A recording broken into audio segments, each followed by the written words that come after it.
Hello, Family Good Things folks, people, my peeps. Sorry it's been so long since we've done a video. I've been crazy busy trying to get my family out here to Washington, D.C.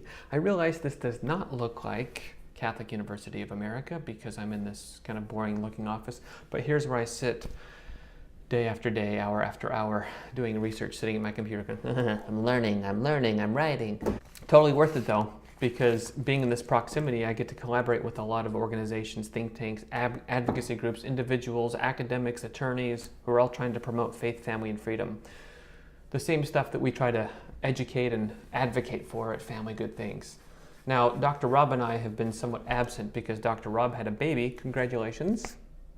And Dr. Rob's like 55, so it's really strange. I'm just kidding, he's not that old, not even close. But congratulations to Dr. Rob and his wife.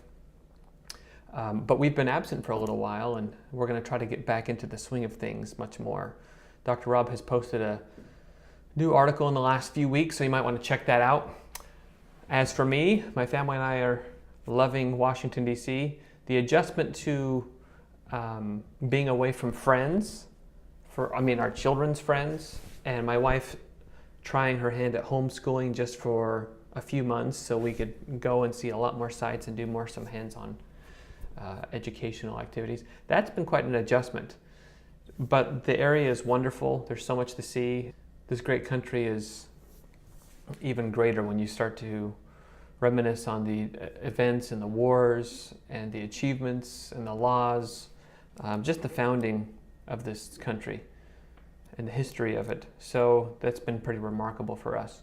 Some of the things I've been up to is, as I said, I'm sitting at my computer here researching more on the dynamic of the marriage. I know you've probably been waiting for an ebook from me for a long time on this, but father-daughter relationships. But I'm specifically researching the impact it has on self-esteem, on romantic relationships, and on divorce, and sexual development and activity. Now, as I've studied it, it's been pretty phenomenal to see what these implications are. Did you know that girls who have involved fathers are less likely to be sexually active? Menarche, that means the onset of puberty, is delayed with daughters whose fathers are involved. Their sexual activity decreases substantially. They're less likely, I think it's about 7 times less likely to become pregnant as teenagers, less likely to contract an STI or STD, less likely to have an abortion, more likely to have a healthy marriage, and on and on and on. So what does this mean? Well, it has some application to the abortion argument. Sometimes we try to solve these things with more laws and more arguing. Maybe one of the things we need to do is help this woman understand how wonderful and strong she is through her father. Even divorced fathers can do that. The research has been pretty clear on that. It's also on sex education. Are we going to really rely on the school system and the government to educate our children on sex because families are breaking down? Now, it's good to have other entities and I guess surrogates step in, but that shouldn't be our go-to method. Daughters and sons are best educated by their mothers and fathers on intimacy, on sex, on healthy relationships. So, families, strengthen them, especially the father-daughter relationship. It's amazing. A lot of the societal problems it would solve. Suffice it to say, you will see some articles coming out. I'm doing some more research-based articles that probably won't be in blog form, but I'll have some blog articles that come out from this. Some other things I've been doing here is collaborating a bit with the Heritage Foundation. I work with the illustrious and brilliant Dr. Pat Fagan. He's the founder of the Marriage and Religion Research Institute, which I'm doing research for. I got to meet with religious liberty attorneys like the Becket Fund and several other places.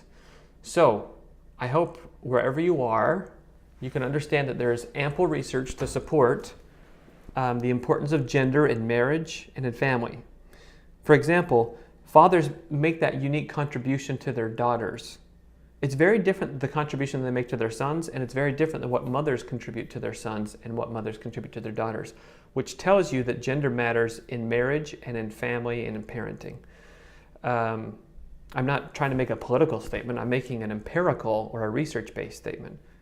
Another thing you can take away from this, I guess, is that I've also been researching the importance of religion. The best outcomes for children, educationally, or academically, professionally, what else was it, economically, the family that worships God weekly actually does a lot better socially, academically, professionally. And if you want studies, I can send them to you. Or you can just go to mary.us, M-A-R-R-I, or you can go to marypedia.org for all those studies. Anyhow, I will be in touch. Keep working on your family. Strengthen your own family first, because sometimes we try to solve the world's problems, but we're failing at home. We need to work on strengthening our own family, raising responsible citizens, and then move out to society and work in our communities and states and nations. All right, till next time.